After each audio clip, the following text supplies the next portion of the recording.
হযরত আব্দুল্লাহ ইবনে আব্বাস রাদিয়াল্লাহু তাআলা আনহু এর সময়কালে একজন ধনী ব্যক্তি ইন্তেকাল করলেন।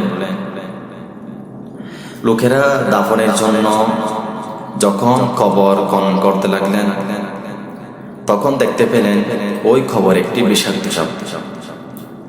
এই ঘটনাটি যখন হযরত আব্দুল্লাহ ইবনে আব্বাস রাদিয়াল্লাহু তাআলা আনহুকে বললেন, তখন তিনি বললেন, অন্য জায়গায় কি আরেকটি কবর খনন করো। যখন অন্য জায়গায় আরেকটি কবর খনন করতে লাগলেন, তখন ওই খবরেও দেখতে পেলেন আরেকটি বিষাক্ত সাপ। তখন আব্দুল্লাহ ইবনে আব্বাস রাদিয়াল্লাহু তাআলা মৃত ব্যক্তির ওয়ারিসদের কাছ থেকে জিজ্ঞেস করলেন, এই লোকটি কেমন ছিল? তখন মৃত ব্যক্তির ওয়ারিসরা বললেন, লোকটি খুব নেককার ছিল, খুব বেশি পরহেজগার ছিল, কিন্তু তার একটা দোষ ছিল, সে যাকাত আদায় করতেন।